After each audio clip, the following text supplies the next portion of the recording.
This ain't, in all caps, Boston College. If you don't get to 8 wins, crime rate goes up. Ladies and gentlemen, boys and girls, hope all of you had a great Monday. Hope all of you having a great start to your week. If not, hope this video can make it a little bit better. And man, oh man, guess what we got to talk about? The Florida State Cinnamon Rolls. Yes, that is right. You heard me correctly. The almighty Cinnamon Rolls. Ironically enough, I believe this is the first time or maybe the second time we've spoken about them this entire offseason. Granted, we haven't talked about many teams this entire offseason because, well, it's the offseason, enough said, but you get the point. It's been a nice little hot minute since we talked about them, and really, we quit covering them on this channel last year after like their 5th or 6th loss, because at that point in time, we knew what to expect. They were one of the worst teams in all of college football. There's no debate. By the way, completely off topic, but in Alabama today, it felt like a college football Saturday. It was actually kind of cold this morning when I got up. It felt like fall, man, and let me know if you're in the Southeast, but it was nice and cloudy all day, and I was telling one of my buddies this. That is what heaven must be like. A perfect day, every single day to me. Cloudy around, I actually like it colder, around like 50, 55 degrees. Oh yeah, that's amazing. The reason I bring that up is because you can just feel it. It's in the air. College football, it is right around the corner, and it's sneaking up on us fast. I got this in there too while I'm thinking about it. You can say it's girly or whatnot. I don't care. I don't think it is. I'm not insecure. I just can't wait for all the pumpkin spice stuff to be released. Oh, man, don't even get me started. Favorite time of the year. Oh, man, I'm getting this warm, tingly feeling inside me, watching all the Halloween movies, watching college football from 11 a.m. to 2 a.m. on Sunday morning, drinking me. All right, don't even get me started. Don't get me started. Anyways, getting back on track here with what we need to talk about, the topic at hand, the Cinnamon Rolls. You know who they play week 1? Alabama. Yeah. For better or for worse, and this isn't a prediction, but me and you both know, just between me and you, it's probably going to be for worse. I think we're all excited to see how Alabama's going to look with Kalen DeBoer in his second year, Jalen Milroe's gone. How's the offense going to perform with the new offensive coordinator, Ryan Grubb? You also got the new quarterback, Ty Simpson, who I presume to be the starter. And you got a bunch of other stuff to look for there. But with Florida State, I'm actually really excited to see how they look just due to how abysmal it was last year. It can't get much worse, can it? They say when you're at the bottom, there's only one way, and that's up. But here's what I'm going to ask you guys, and let me know in the comment section down below.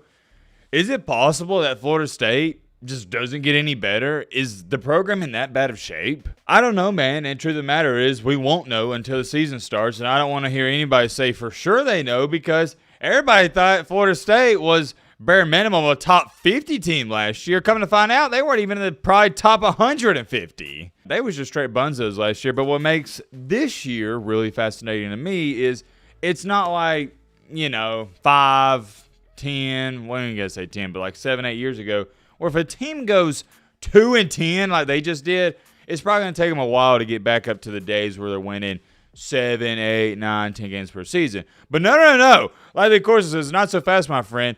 In the big 2025, with the transfer portal and NIL, you can turn around just like that. We saw Coach Prime in Colorado do that in year 1. I know they weren't winning a bunch of games, but Colorado went from winning, one game they went 1-11, and then they won, 5, 6. You can turn. Coach Prime proved it at Colorado. I don't want to say it's impossible. You can turn around a 1-11, 2-10 team within one season. It's possible. Is it likely? No, but possible. Whereas like 5, 6, 7 years ago, not possible. I'm not gonna lie to you guys. I wouldn't be shocked if Florida State won. I haven't looked at their schedule, but potentially anywhere from they're in a sucky conference, 7 to 8 games.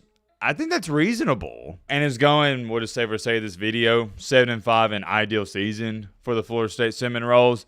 Not really, but I can tell you this much. Much better than last year. Way better. You triple your wins. We'll talk more about the up-and-coming season in just a second. We got to get to a focal point of this video. I have been sent this clip on Twitter at least anywhere from 10 to 15 times by now. By the way, if you ever want to send me something you want us to talk about during the season, follow me on Twitter, at me on Twitter. Also, keep you guys updated with videos and whatnot. It's a great way to interact with our community. I tell you this much. If you think we got a great community on Twitter, you think it's pretty funny, you like all the jokes, Twitter, it's even better if you got to ask me. Shout out to our Twitter community. I love going back and forth with you guys on Saturdays. That's actually one of the things I look forward to the most, and it's what I miss throughout the offseason. But like I was saying, I've had a bunch of people send this to me. This clip, it was going viral, has over 7,000 likes, a bunch of reposts, quote tweets, subtweets, and almost a million views. I'm going to roll you the clip right here. It is from No 3 Sports. It's like an off-brand On 3 Sports, and it states in the caption, FSU might actually have the worst defensive line unit in the country. Matt, roll the crap.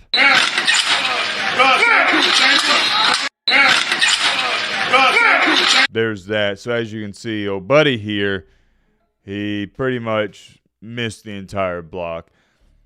You know, I'm going to play devil's advocate. I guess since so many of y'all have sent it to me, I want my thoughts on it. Here's my thing, right? I don't necessarily like evaluating cherry pick clips, if that makes sense. That, I don't even know who that defensive lineman is. He probably had 10 to 15 reps where he did outstanding, but there's one rep right here, for instance, where you gotta ask me, looks like he slipped. There's a lot of humidity down there. Hands probably slipped on the bag. It looks bad, and now it's viral on the internet. I guess you could say I'm taking up for Florida State. I don't really mind that at all. But the internet is a highlight reel. It's either, or a better way of saying it is, it's either a highlight reel or a low light reel. This is a low light. But let me ask you a question. I assume a bunch of you watching this video, you're either A, a former athlete, or B, a current athlete.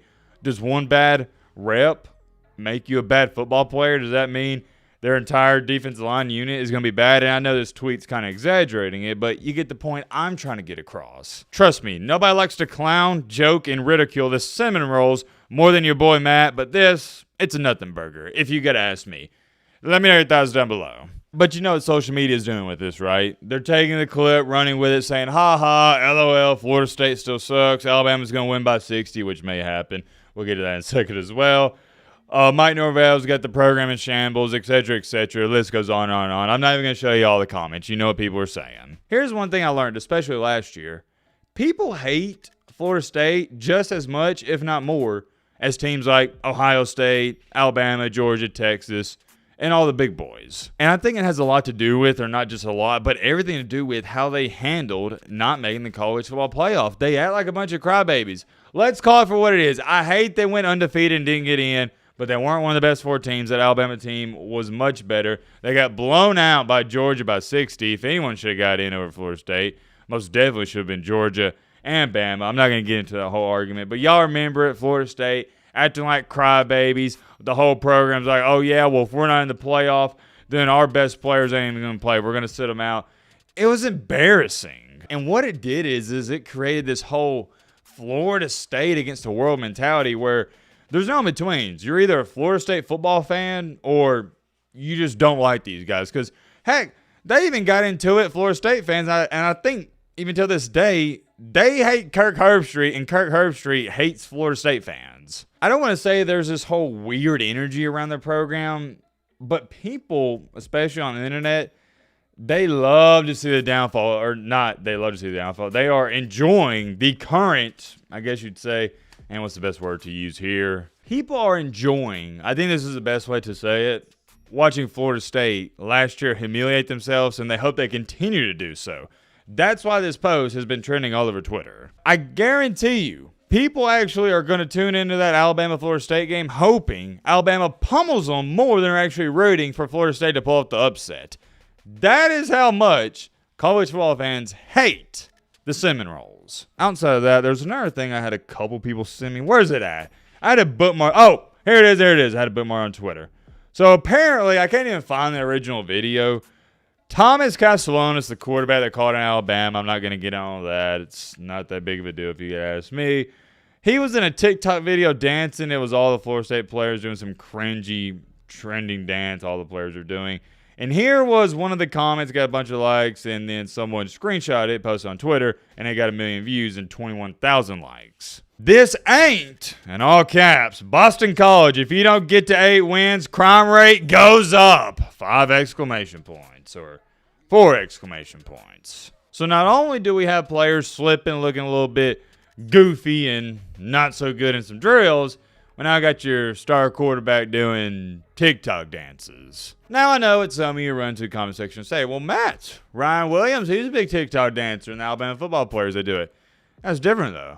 Alabama's Alabama. What I'm talking about is they back it up. Ryan Williams, he can get away with doing a TikTok dance every now and then because he's Ryan Williams. Y'all know who he is. He's one of the best wide receivers outside of Jeremiah Smith in all of college football. Alabama, they've won championships. Florida State ain't done nothing since 2014. And I know this person in the comment section is joking. Well, at least I hope he's joking. But there's some truth to it. The more Florida State wins, the more involved the entire state of Florida is, all the Florida State fans. And the crime rate, potentially, yeah, it might go down. But the more they lose, I'm not going to say, you know what's going to happen. The more pissed off the fan base is going to be, and that ain't good. When a football team's doing good, this doesn't matter if it's at the collegiate level or high school level. The entire city, the whole mood changes. Have you ever played for a great high school football team? Oh, my gosh. It makes everything different. Have you ever played for a bad one? It's vice versa. Everyone in the town hates you. It doesn't matter where you go. Nobody's been doing you any favors. I stand 10 toes down on this. There is not a better feeling than being on a great sports team in high school because that entire city and area is going to be treating you like royalty. But it's also vice versa. If you suck, they're going to treat you like you're a straight up bum. Everything you do is going to be ridiculed and criticized. For example, if you lead your team to a state championship game and you get arrested for reckless driving or you get some crazy speeding ticket and people in the town find out about it, they say, oh man, let the kid have fun. He just won the big game. But if you're 1-9 and get a speeding ticket, get arrested or whatever, everybody in town's going to be like, oh man, that guy's a dirtbag. Look at him. He's throwing his life away. You see what I'm saying? That's why I've always said it's more than a game, because it is. Heck, I remember many times back in the good old White Randy glory days when we upset a couple teams we had no business beating. The teachers the following day didn't even make White Randy do any work and gave me a free 100. Where am I going at with all this? Winners have a bigger leash, more of a leeway, whatever you want to call it. They can do the cringy TikTok dances. Teams like Florida State, no. People don't think it's funny. It's all fun and games when you're winning. People see this stuff, they're like, oh yeah, let the kids have fun. When you're losing, ain't nothing funny. It's like being broke. Have you ever been dirt broke before? Nothing in this world is funny or amusing when you don't have any money. You know what I'm talking about. Everything pisses you off. It's like, man, why's that guy looking at me smiling? He probably just wants to wave at you, tell you have a good day. But you can't even accept that because you're mad at life. And I haven't even talked about this, but may I remind you, it was only, a month and a half ago, Castellanos called out Alabama. Like, dude, what are you doing? Here's the last thing I'm going to say. I'm going to end this video. I have no idea how good or how bad the team will be in 2025. But here's what I do know. This program, keyword program, not team, big difference.